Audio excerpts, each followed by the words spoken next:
사도행전 28장 16절 제가 먼저 읽고 여러분들이 또 번갈아 가며 읽겠습니다. 우리가 로마에 들어가니 바울에게는 자기를 지키는 한 군인과 함께 따로 있게 허락하더라.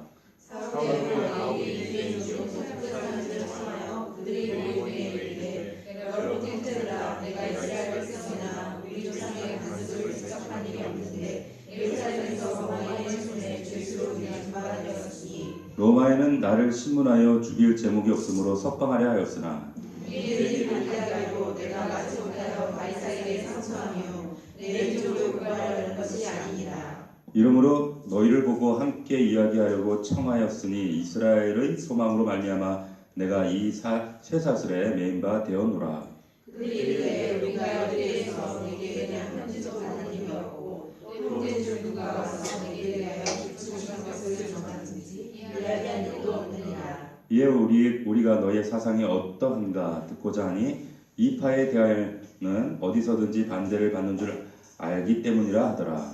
그들이 알짜를 정하고 그가 사는 집에 많이 오니 바울이 아침부터 전파가 주문하여 하나님의 나라를 전하고 모세의 율법과 선지자의 말을 가지고 일주일에 하여 하나라. 그 말을 믿는 사람도 있고 믿지 아니하는 사람도 있어. 서로 알지 않으며 편지들에 바울이 한마디 이르되 성령이 진실한 이사야를 통하여 너희들에게 말씀하신 것이 옳도다 하시었으되 일러스되 이 백성에게 가서 말하기를 너희가 듣기는 들어도 도무지 깨닫지 못하며 보기는 보아도 도무지 알지 못하는도다. 이 백성들의 마음이 흔들려서 그 귀로는 둔하게 되고 그 눈은 감았으니 이는 눈으로 보고 귀로 듣고 마음으로 깨달아 그러면 내가 그렇죠 하리라 하시니. 그런즉 하나님의 이 구원이 이방인에게로 보내어진 줄 알라. 그들은 그것을 들으리라 하더라. 바울이 온 유대인들 자신의 집에 머무면서 자기가 갈릴리 문화를 다 얹어졌고 다 같이 하나님의 나라를 전파하며 주 예수 그리스도에 관한 모든 것을 담대하게 거침없이 가르치더라. 아멘. 우리가 로마에 들어가니 이런 제목으로 하나님 말씀 함께 상고하겠습니다. 이제 마지막 장까지 왔습니다. 사도행전 강해를 시작한 것이 2016년도 우리 교회가 개척한 그 주간부터 10월 8일 설립 예배를 드리고 10월 14일부터로 제가 기억을 하는데 그 첫 주간부터 우리가 금요일 시간에 사도행전의 이 초대교회의 역사, 기독교의 역사 이 과정들을 우리가 상고하면서 지금 1년 6개월 동안 56번 동안 우리가 이 말씀을 함께 나누고 묵상했습니다. 우리 기독교의 역사, 초대교회 역사를 통해서 교회가 이렇게 진행됐구나 어떤 사건으로 이해하려고 하는 것이 아니라 이 사도행전이 말 그대로 우리의 삶 가운데 실제가 되기 위해서 내 삶 가운데 구체적으로 그 성령의 역사하심과 그 예수 그리스도의 이름의 능력이 내 삶과 나의 가정과 또 내 개인 주변의 삶에 정말 이 사도행전의 역사가 28장에서는 마무리가 되어지지만 29장, 30장 계속적으로 이제는 우리가 써 내려가야 하는 그런 사명이 있다는 거죠. 그런 의미에서 우리 말씀 강의를 시작했는데 이 말씀이 이제 오늘로 끝이 납니다. 사실 1년 6개월 저는 한 2년 반 정도를 생각했는데 생각보다는 일찍 마무리가 된 것 같아요. 어쨌든 마지막 장까지 왔습니다. 오늘 28장에 보면 사도 바울이 그렇게 고대하던 그 로마에 도착하는 장면이 나옵니다. 천신만고 끝에 이 로마에 도착을 했죠. 그런데 가이사랴와 예루살렘을 오가면서 구금 상태에서 재판을 받고 2년 동안 그런 참 고된 재판의 과정을 겪고 가이사랴에게 로마 황제에게 상소하면서 왜 로마 시민권자였기 때문에 로마에게 압송당하는 중에 유라굴로라고 하는 광풍을 만납니다. 광풍을 만나고 우리 지난주에 나누었던 것처럼 광풍을 만나고 오늘 본문에 보게 되면 우리가 읽지는 않았지만 28장 서두에 보면 멜리데라고 하는 섬에 이제 들어가서 어쩔 수 없이 자초된 상태에서 몇 달간을 보내게 돼요. 이 멜리데는 오늘날 말하면 몰타 공화국이에요. 그 로마, 이탈리아, 그 밑에 시칠리 섬 가보진 않지만 지도는 아시죠? 시칠리 섬이 있고 그 아래 보면 조그만 나라가 있습니다. 몰타 공화국. 그 나라가 지금 본문에 등장하는 멜리데예요. 그 멜리데의 좌초에서 이제 도착해서 그 시간들을 보내게 되는데 말씀을 통해서 하나님께서 왜 바울을 그 로마에 영혼 구원을 하러 들어가는 거잖아요. 그런데 그 로마에 좀 쉽게 들어가게 하시지 왜 이런 고된 과정들을 겪게 하시는가? 좀 더 쉽게 들어가게 하시지 못하셨는가? 이런 우리가 생각을 가질 수 있지만 이유가 있습니다. 이유는 하나님께서 바울을 로마라고 하는 그 대현장, 지금으로 나타낸 워싱턴 DC예요. 그 복음의 가장 중요한 그 로마라고 하는 대도시에 들어보내시기 위해서 지금 철저하게 훈련하고 그 바울을 지금 준비를 시키시는 겁니다. 자, 사람은 서두르지만 하나님은 절대로 서두르지 않으세요. 하나님은 천년이 하루 같고 하루가 천년 같이 그렇게 기다리실 수 있습니다. 인내하시면서 마음은 우리가 급하죠. 그렇지만 사실 이스라엘 백성들 빨리 가나안에 보내고 싶은 게 하나님 마음이시지만 필요하다면 훈련과 연단을 위해서 준비를 위해서 광야 40년도 하나님은 인내하시는 분이에요. 그런 과정에서 지금 철저히 준비하도록 왜? 로마라고 하는 곳에서 큰 실전을 앞두고 그래야 승리할 수 있기 때문에 그렇다라고 하는 거예요. 이 철저한 준비와 훈련이 중요합니다. 저와 여러분들도 마찬가지예요. 지금 우리에게 하나님은 실전이라고 주신 게 아니에요.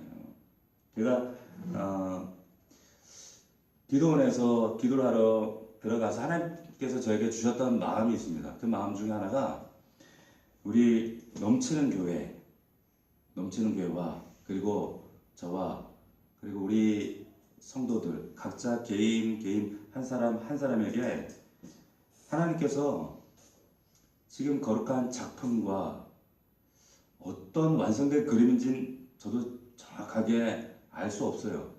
하지만 그 하나님의 완성된 작품을 향해서 지금 철저히 준비하시고 훈련하신다는 거예요. 믿으시길 축원합니다. 그 마음을 주셨어요.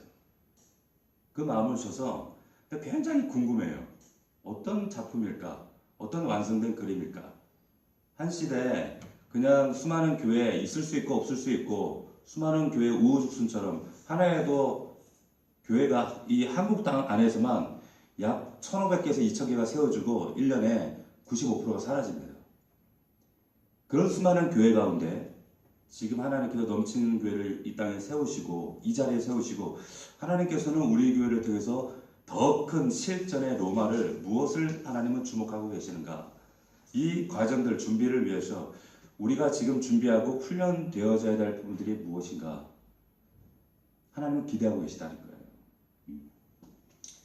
거예요. 여러분은 그런 과정 가운데 그 하나님의 큰 비전을 바라볼 때 우리는 과연 훈련 중인가? 준비하고 있는가? 지금 우리가 유라굴로 안에 와 있는가? 그 광풍 가운데 있는가? 혹은 지금 멜리데에 있나? 아니면 목적지 지금 로마에 와 있나? 로마는 아니죠. 자, 때로는 이게 참 버겁기도 해요. 이 훈련과 준비하는 과정.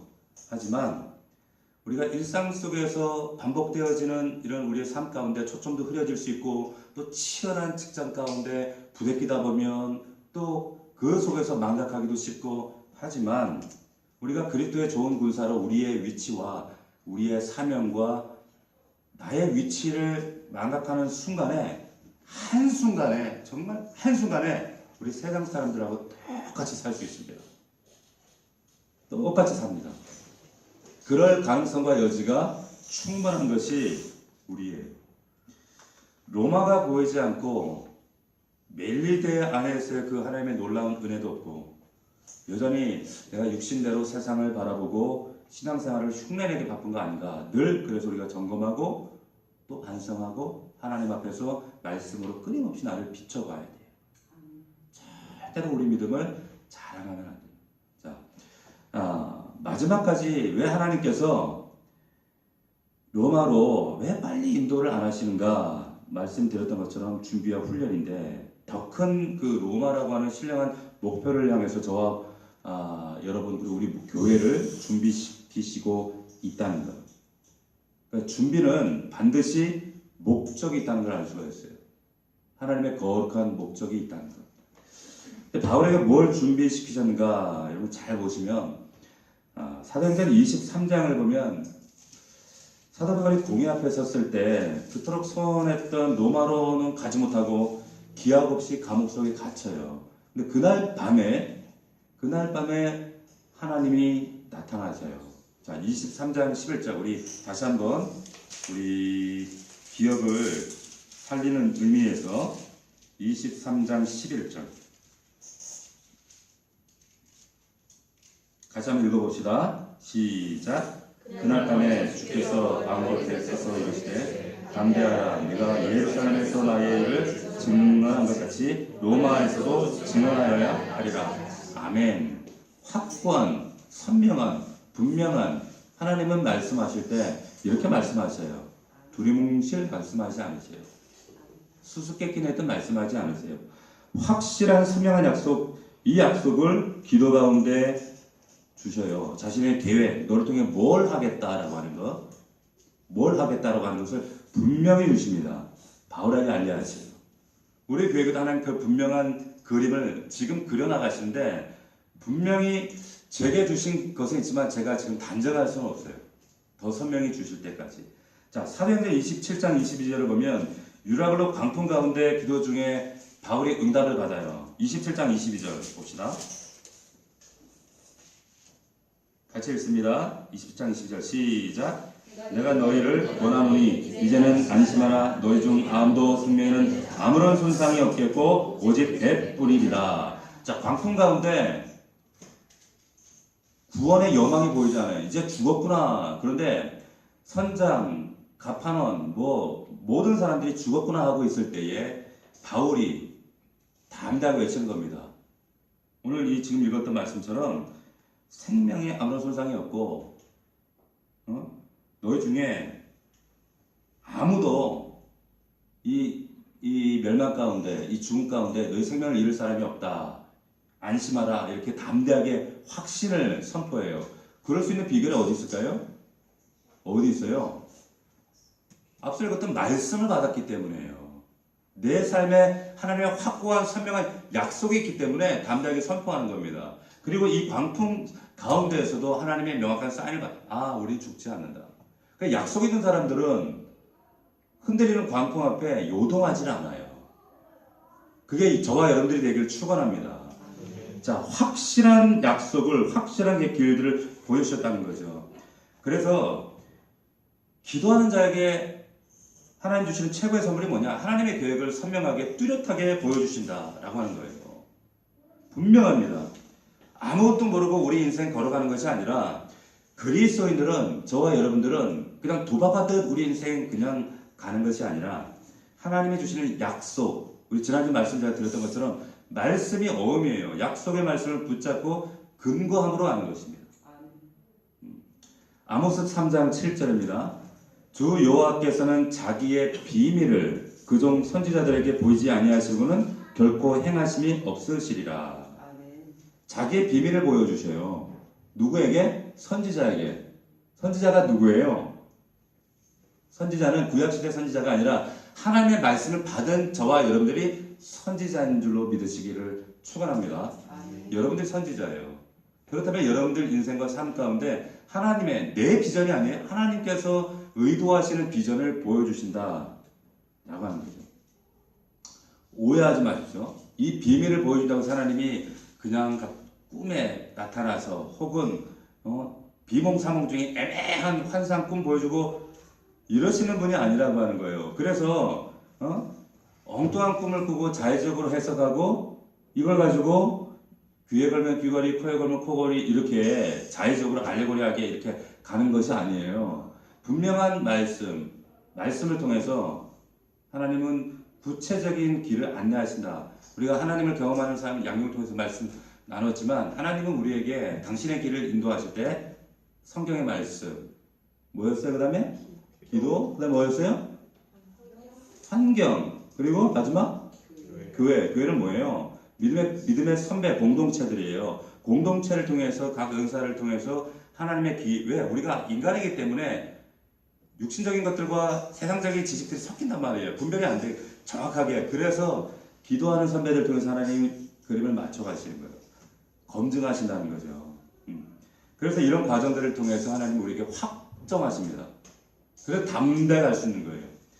자, 출애굽기를 보면 모세가 여러분 참 이상한 저는 출애굽기를 보면서 참 이상했던 그런 의구심이 있어요. 그게 뭐냐?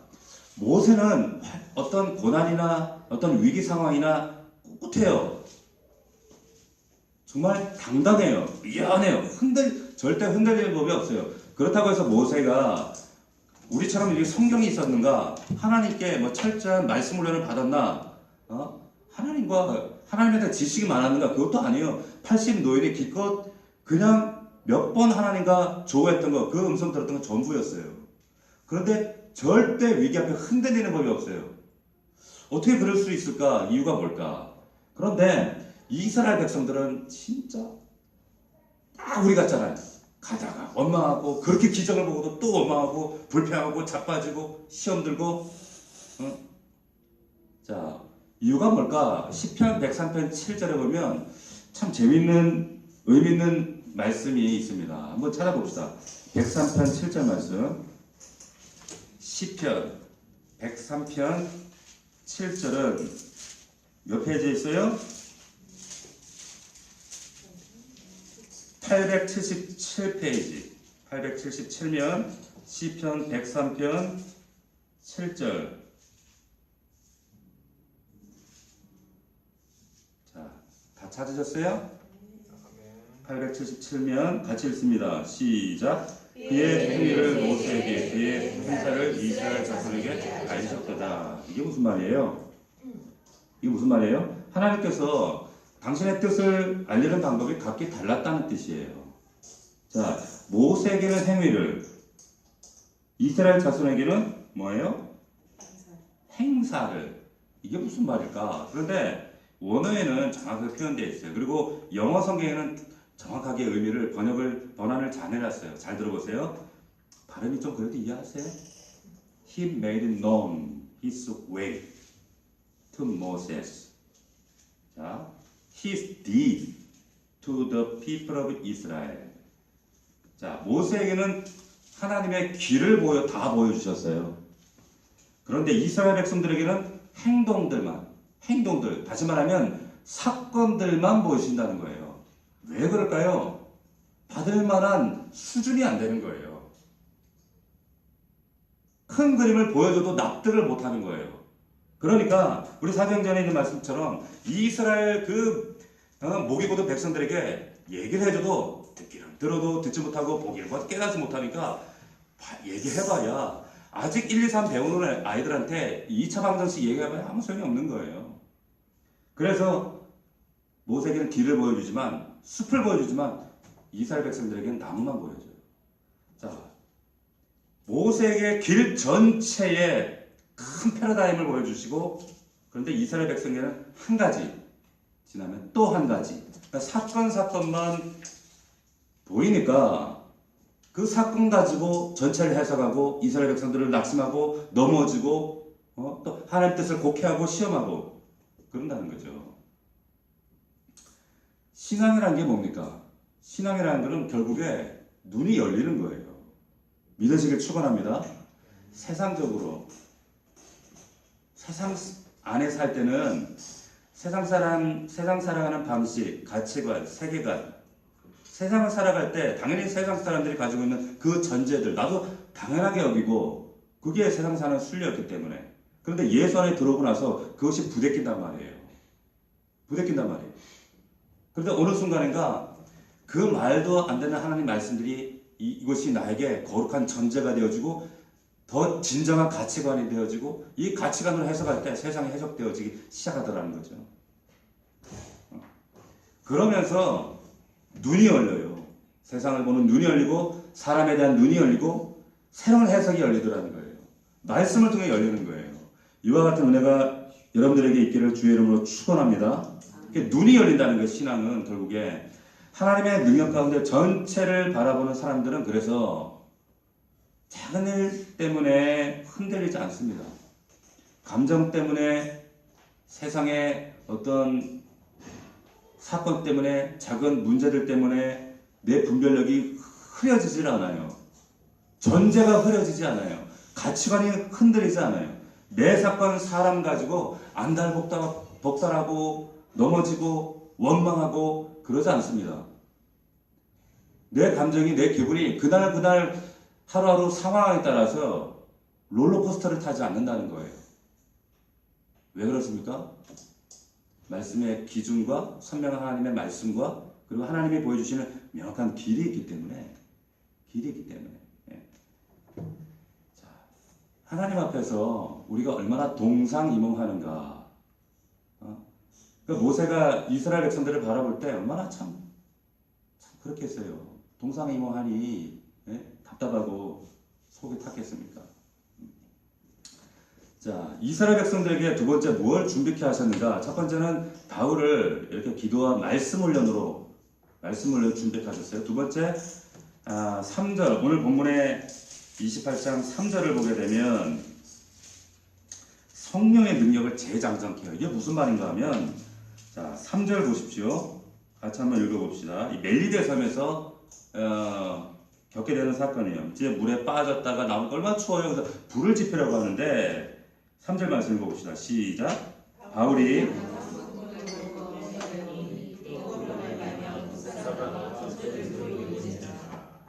뱀이 물은 거예요. 바울을. 그런데 5절 보세요. 바울이 그 짐승을 불에 떨어버리며 조금도 상함이 없더라. 6절 그들은 그가 붙든지 혹은 갑자기 쓰러져 죽을 줄로 기다렸다가 오래 기다려도 그에게 아무 이상이 없음을 보고 돌이켜 생각하여 말하되 그를 신이라 하더라. 본인도 놀라고 이 원주민도 놀란 거예요. 자, 이런 사건들을 하나님이 경험하게 하시는데 또 8절 9절에 보면 도블리오를 비롯해서 멜리데 섬에 있는 병자들을 막 고치는 능력을 하나님 경험하게 하세요. 자, 로마 이 실전이라고 하는 실전 대도시를 앞두고 지금 하나님께서 지금 뭘 지금 재장전케 하시는가? 지금 예수 그리스도의 이름의 권세와 성령의 능력을 다시 한번 재장전하게 하시는 거예요. 너 똑같이 이렇게 할 거야. 너에게 이런 하나님 주신 권세와 능력이 있어. 다시 한번 환기하시는 겁니다. 이 능력이 저와 여러분들에게 있음을 믿으시길 축원합니다. 아멘입니까? 근데 왜 안 써요? 안 써. 마가복음 16장 17절입니다. 믿는 자들에게는 이런 표적이 따르니, 표적은 뭐예요? 나를 위한 것이 아니라 믿지 않는 자들에게 보여줄 표적이에요. 표적이 따르리니 곧 그들이 내 이름으로 귀신을 쫓아내며 새 방언을 말하며 뱀을 집어 올리며 무슨 독을 마실지라도 해를 받지 아니하며 병든 사람에게 손을 얹은즉 나으리라 하시더라. 아멘입니까? 아멘. 누구에게요? 믿는 자에게. 믿으신 분만 아멘. 그럼 이 사건은 우리에게 일어나야 돼요. 그런데 왜 안 나타날까요? 왜 안 나타날까요? 이 현장이 어디에서 나타나요? 영혼 구원하는 현장에서 나타나요. 아무 때나 이 말씀 가지고 어떤 정말 이게 믿어도 될지 믿지 말아야 될지 모르겠지만 이거 옛날에 뱀 집었다가 이제 뱀 물린 사람이 있어요. 너도 믿으니까 뱀 잡아도 물린다니까요. 뭐예요 이게? 진짜 뱀 잡아서 뱀탕 끓여 먹으라는 얘기가 아니잖아요. 그만큼 믿는 자에게 어떤 악한 권세가 악한 독도 나를 해할 수 없다는 거예요. 그런 하나의 믿음의 표적을 너의 믿음을 증명해 보이시겠다는 거예요. 영혼 살린 현장 가운데. 자, 하나님께서 바울을 로마로 들여보내실 때 죄된 신분으로 뭐가 손에 있었어요? 그냥 빈손이에요. 빈손. 그런데 한 가지 딱 능력 뭐냐? 예수 그리스도의 이름의 권세와 성령의 능력, 그 능력을 주시고 들여보내시는 거예요. 이 능력을 가지고 살아가는 저와 여러분들 되길 축원합니다. 이걸 증명해 보이는 거예요. 여러분 일터와 가정에서, 삶에서. 로마 입성 바로 직전에 이 능력을 세상 확인하고 이제 마음을 준비하는 거예요. 우리 교회가 이 능력이 나타나야 돼요. 말씀과 표적으로. 예수 그리스도 넘치는 교회가 하나님 말씀이 그대로 믿고 말씀을 그대로 재현하고 말씀을 그대로 이루는 선명하게 하나님 살아계심을 증명하는 교회. 우리 교회가 정말 말씀 위의 것들을 섞지 않고 타협하지 않는 교회, 진리 앞에서 하나님의 말씀을 양보하지 않는 교회, 그런 교회와 저와 여러분들이 될 수 있기를 주의 이름으로 축원합니다. 말씀 앞에서 왜 양보하지 않는 거예요? 진리라면 어떤 것도 섞지 않는 거예요. 그 능력을 가지고 일터와 삶 속에서 살아가는 겁니다. 자, 마지막으로 이 바울에게 뭘 준비케 하셨는가? 사도 바울이 이 멜리데에 도착했을 때, 파선하고 이 멜리데 이 섬에 들어갈 때 동승했던, 자신을 포함해서 동승했던 사람들이 여기 말씀해 보면 27장 37절에 보면 본인을 빼고 275명이에요. 본인 포함 276명. 그런데 이 사람들이 다 나중에 구원을 받습니다.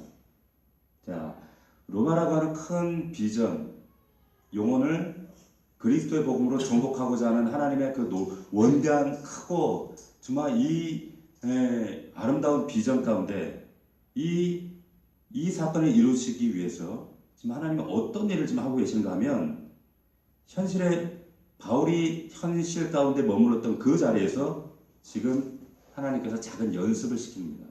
어떤 연습을 시키냐면 지금 275명의 사람들을 하나님께서 맡기시는 거예요. 영혼 구원을 위해서. 현장에서, 작은 현실 속에서 하나님께서 저와 여러분들에게 우리를 현실 가운데, 현실이라고는 유라굴로 가운데, 또 멜리데 가운데 우리를 보내시는 이유가 여기에 있는 거예요. 이것이 통과돼야 하나님께서 더 큰 비전을 주십니다.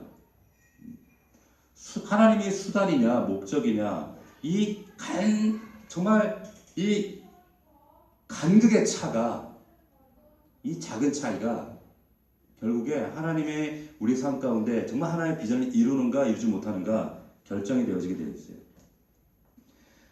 저와 여러분의 삶의 주변과 많은 사람들 관계 속에서, 그리고 크고 작은 유라굴로를 하나님께서 왜 목격하게 하시는가, 경험하게 하시는가, 외부에 혹은 내 안에, 이유가 뭐예요?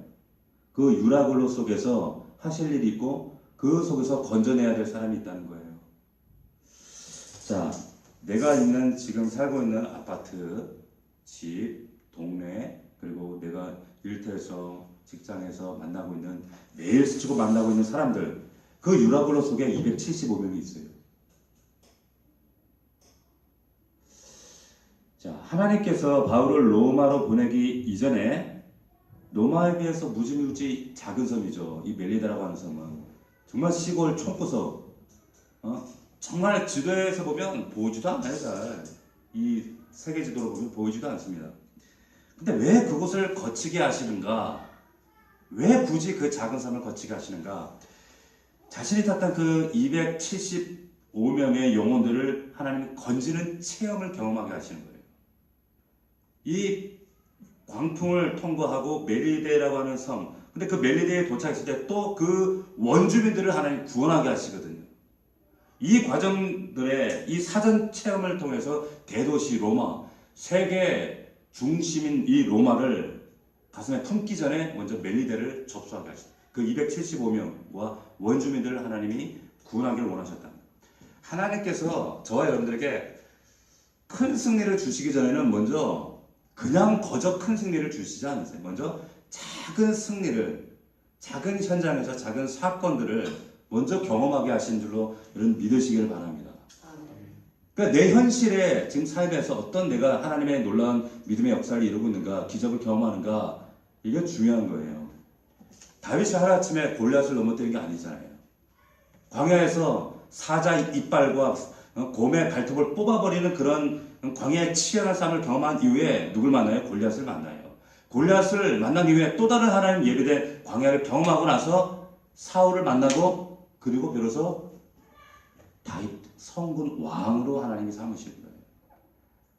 작은 일에 하나님 먼저 나를 승리를 경험하게 하시고, 그리고 큰 승리를 경험하게 하신다라면, 로마행 배를 함께 동승했던 275명, 이 사람들을 먼저 구원하신다는 거예요. 그리고 이 토인들을 구원하신다는 거예요. 로마라는 큰 비전이 여러분 삶 가운데 실현되기 전에 여러분 현실 속에 유로글로를 만나든 멜리데 어느 곳에 있든지 간에 그 현실 속에서 하나님께서 내게 하시는 비전, 그의 확고한 약속, 음성, 그리고 그 비전을 내 삶 가운데 이루어 갈 수 있는 저와 여러분들 정말 믿음의 제자들 될 수 있기를 주의 이름으로 축원합니다. 이것이 유라글로를 우리 삶 가운데 멜리데를 허락하시는 이유예요. 말씀이 우리의 삶 가운데 그대로 재현될 수 있는 게 이것이 축복입니다. 자, 하나님께서 바울을 로마로 보내시기 전에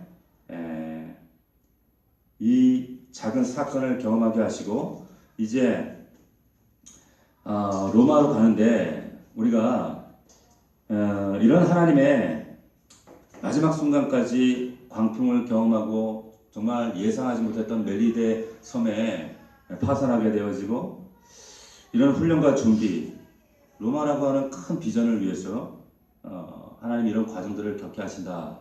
그런데 또 추가적으로 하나님께서 왜 이런 과정들, 왜 하나님의 택한 백성들은 왜 이런 고난들을 반드시 겪게 하신가? 늘 우리가 이런 질문을 하잖아요. 그런데 추가적인 제안을 한다면 비전과 그리고 우리 훈련을 위해서 또 하나는 뭐냐? 28장을 보게 되면 이 유라굴로라고 하는 광풍이 없다면 멜리데가 없다면 그냥 쉽게 여기 그 로마라고 하는 대도시 목적지에 도착했다면 바울을 도울 수 있는 사람이 아무도 없었을 거예요. 자, 이게 무슨 말인가? 바울은 다른 성경에서 말한 것처럼 로마에 그렇게 가고 싶었지만 가보지 못했어요. 로마서를 쓸 때도 로마 교회 성도들에게 사실 만나보지 못한 성도들이에요. 가고 싶어 했어요. 로마 안에 아는 지인이 아무도 없어요. 친척이 없어요. 도울 사람이 아무도 없습니다. 그런데 항상 뭐든지 처음 할 때가 힘들거든요. 교회도 처음 개척할 때가 어려워요. 그렇죠. 공부도, 수학 공부도 처음 할 때가 어려워요. 뭐든지 처음 할 때가 생소하고 낯설고 힘든 부분들이 참 많이 있습니다. 자, 하나님께서 왜 로마를 바로 가게 하지 않고 이런 과정들을 겪게 하시는가? 275명의 동역자들을 붙여주시는 거예요. 여기 말씀에 보면 그 증거들이 나와요. 항상 적어도 우리 그리스도인들에게 하나님께서 의도하신 유라굴로는 그 고난들이 하나님 허용하실 때는 그 고난들을 통해서 반드시 저와 여러분들에게 생각지도 않았던 동역자들을 붙이십니다. 이것은 반드시 그래요. 동역자들을 붙여요. 그 동역자들은 그래서 이 로마서 우리가 보면 마지막에 그리고 어느 서신에도 나와 있지만 특별히 로마 교회에 그 보낸 동역자들 그리고 고린도 교회에 보면 동역자들이 나열이 되어 있잖아요. 그 귀한 동역자들 하나님이 다 붙이신다는 거예요. 자, 멜리데라고 하는 이 섬에 바울을 떨어뜨려 놓고 거기에 석 달 동안 유하게 하세요. 그런데 그 멜리데 섬에서 275명이 병원화되어져요. 그리고 동역자가 돼요. 얼마나 그 안에서 깊은 죽었다 살아났으니까 얼마나 깊은 교제를 나눴겠어요.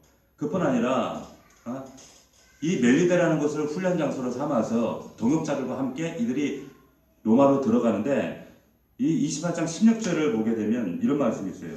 한번 읽어봅시다. 같이 시작.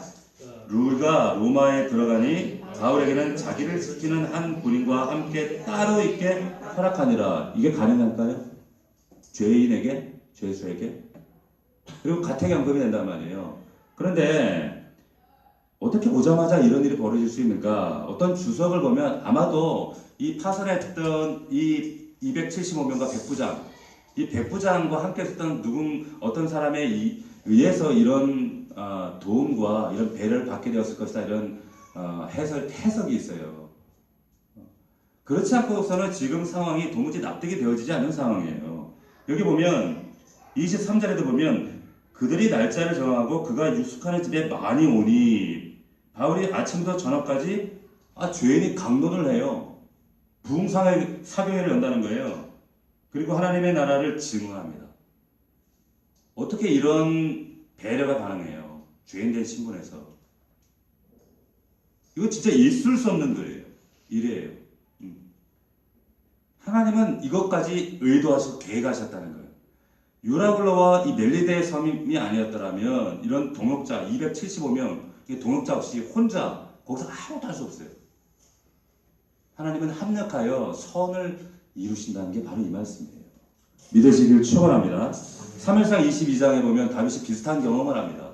다윗이 사울에게 쫓겨서 아둘람 굴까지 쫓겨가죠. 근데 그 오랜 광야 생활 가운데 왜 하나님이 그런 상황을 연출하시는가? 22장 2절을 보니까 이런 말씀이 있습니다. 환난당한 모든 자와 빚진 자와 마음이 원통한 자가 다 그에게로 모였고 그는 그 장관이 되었는데 그와 함께한 자가 400명가량이었더라. 400명이 아둘람굴에 모여요. 인간적으로 볼 때는 왜 아둘람굴에 기름 부을 때는 언제고 이게 무슨 일이야? 하나님 원망할 만하잖아요. 근데 아둘람굴에 모였던 그 비천한 자들, 그 비류들이 훗날 다윗 왕조를 열 때 새 정부의 주요 요직을 다 차지합니다. 하나님이 이런 고난 가운데 반드시 믿음의 동지들을 붙여요.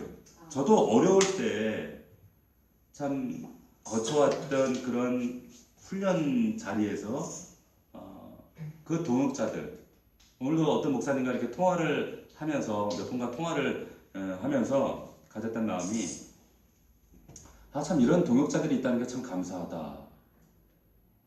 참 감사하구나. 이들과 함께 나눌 수 있어서 참 고맙구나. 그런 마음이 들었어요. 그러면서 이제 과거에 함께 고생하고 고난받고 훈련받고 이런 과정들이 파노라마처럼 지나가는 거예요. 너무 고맙더라고. 하나님이 허용하시는 유라굴로 우리 고난 가운데 우리는 원망하지만 거기 하나님의 우리가 상상하지 못할 축복이 있다. 그리고 그 축복 가운데 반드시 동역자들이 있다는 사실. 여러분들이 꼭 기억할 수 있기를 주의 이름으로 축원합니다. 그러니까 유라굴로 볼 때 여러분들이 놀라지 마세요. 낯설거나 당황해야 할 필요 없다는 거예요. 하나님께서 새로운 축복과 새로운 나에게 조력자들, 동역자를 붙이시는구나 이렇게 이해하시면 되는 거예요. 자, 오늘 마지막으로 우리 17절을 보시면 사도행전 대미에 참 우리를 감동케 하는 말씀이 있습니다. 그 말씀이 뭔가? 자, 17절 말씀에 보면 이런 말씀이 있어요. 사울 후에 바울이 유대인 중 높은 사람들을 청했다. 사울 후에 그 오랜 파선하고 또 멜리데 섬과 유라굴로를 경험하고 죽을 뻔하고 얼마나 그 오랜 그 장기간의 여행 가운데 얼마나 힘들고 또 몸이 참 지칠 대로 지쳐 있었겠어요?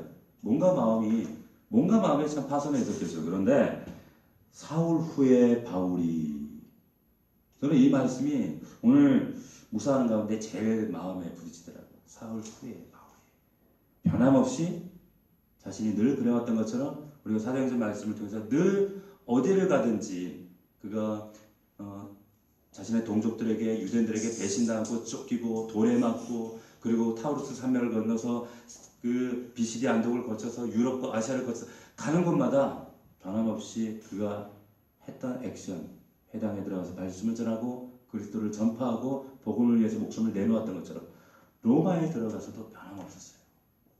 사도행전 그가 하나님을 만나고 예수 그리스도를 담에서 만난 그 순간부터 지금 마지막 장까지 변함없어요. 변함이 없어요. 이것이 충성의 열매입니다. 갈라디아서 5장 20절에 나오는 성령의 열매 가운데 가장 정말 우리 성도들 가운데 하나님 기뻐하시는 가장 귀한 열매 가운데 하나 그 충성의 열매 변하지 않는다. 변하지 않는다.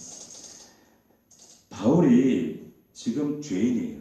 자신의 개인적인 문제가 지금 아직 풀리지 않아서 해결되지 않았어요. 미결수 상태입니다. 그런데 이 문제가 여전함에도 불구하고 사울 후에 바울이 여전히 사명에 꽂혀 있어요. 바울의 삶을 우리가 과거를 돌이켜보면 그의 삶 가운데 자신의 문제가 제대로 해결됐던 적이 사실 거의 없어요. 보십시오. 몸에 약함이 있었죠. 가시도 있었죠. 그뿐입니까? 가는 곳마다 어려움을 겪고 괴롭히는 사람들이 얼마나 많았어요. 유대인들이 유독 그랬죠. 결사대가 죽이게 다 쫓아왔죠. 40여 명이. 그리고 빌립보서에 보면 감옥에 바울이 갇혔을 때 좋아하는 사람들이 있었다 그랬어요. 박수치면서. 그뿐 아니라 자유로울 때가 많지가 않았어요. 늘 복음에 매이고 복음에 묶이고 뭐 결혼을 했습니까? 감옥에 갇히고 몸도 아프고 배만 타면 파손하고 유대인들에게 쫓기고 늘 자신의 해결되지 못하는 이 문제들이 늘 따라왔어요. 그런데 그런 과정들을 우리가 쭉 우리가 되돌아볼 때 참 우리를 부끄럽게 하는 것이 뭐냐? 바울은 어떠한 환난과 어려움과 해결되지 않은 자신의 이 문제가 있음에도 불구하고 그럼에도 불구하고 핑계 없이 말씀 전도하고 다녔다는 거예요. 전도하고 다녔다는 거예요. 이게 바울이 특별해서 그렇습니까? 이것이 저와 여러분들의 사명이에요. 우리 넘치는 그의 사명이고 존재 이유입니다. 이것이 목적이에요.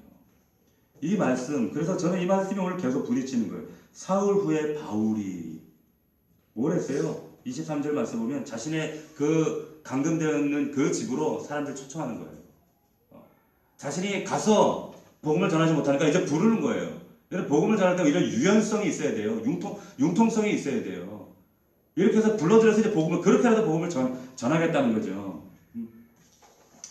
디모데후서 4장 2절입니다. 너는 말씀을 전파하라. 때를 얻든지 못 얻든지 항상 힘쓰라. 여러분 항상 힘쓰고 있습니까? 나 살기 바쁘잖아요.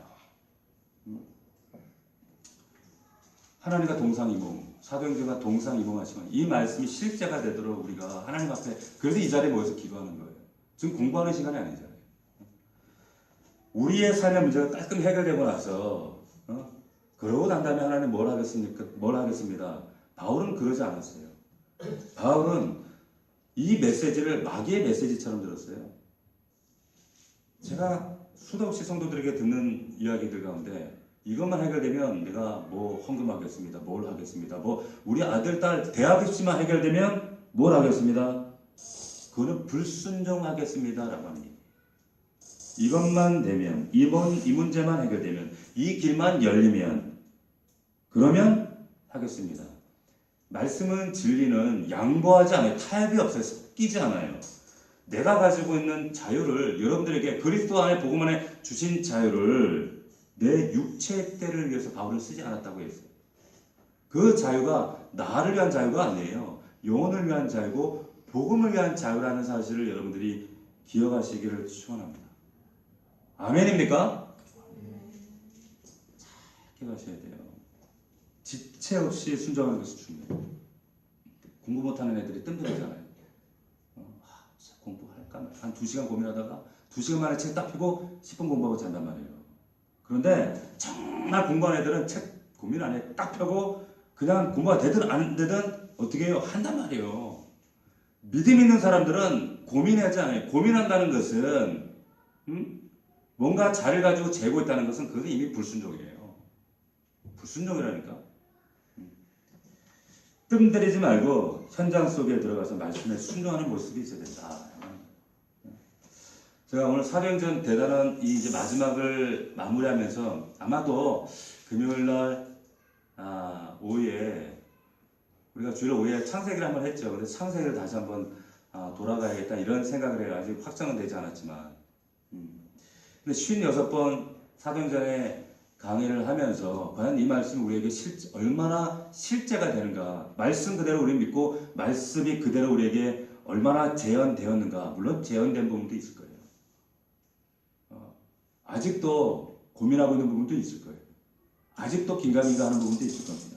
그러나 하나님은 이것이 점검이 아니라 실제가 되길 원하셔요. 믿으시길 축원합니다. 사도행전은 누가를 통해서 초대교회 역사를 기록한 역사가 아니라 바울의 역사, 초대교회의 역사가 아니라 지금 여러분들에게 나타나야 될 역사예요. 나에게 이루어질 역사가 되어야 되는 거예요. 믿음은 반드시 지난주 말씀 기억하시죠? 믿음은 반드시 뭐가 있어야 된다고 그랬어요? 첫 번째 뭐라고? 연사가 있어가지고 첫 번째 뭐? 내용이 있어야죠. 진리가 있어요. 말씀이 있어야 되잖아요. 말씀. 무턱대고 믿는 게 아니라고 했잖아요. 그리고 뭐가 있어요? 대상이 있단 말이에요. 대상이 있으면 뭐가 있어요? 결과, 실제가 말씀 그대로 나타나야 되는 거예요. 이 말씀이 경험될 때 하나님 살아계시는구나. 그것을 우리가 가정에서 일터에서 하나님의 나라를 재현해내고 믿음으로 증명해내고 보여줄 때에 하나님의 나라가 확장해 가는 거예요. 믿으시길 축원합니다. 그래서 하나님의 나라는 죽어서 가는 나라가 아니라 내 안에 이루어진 하나님의 나라, 하나님의 나라는 내 안에 이미 이루어진 그 하나님의 나라를 나를 통해서 가정으로 흘러가고 확장되어져 가고 내 자녀들, 내 남편에게 흘러가고 일터와 현장에서 왕같은 제사장으로 내가 선지자로 예수 그리스도의 그 대리자로 사도로 그 하나님의 나라를 흘려보내고 확장시켜 나가는 거예요. 이게 그리스도인의 삶이다. 믿으시길 축원합니다. 이 사도행전이 여러분들 삶 가운데 반드시 증거되어지기를 주의 이름으로 축원합니다. 아멘이십니까? 아멘. 자, 기도하겠습니다.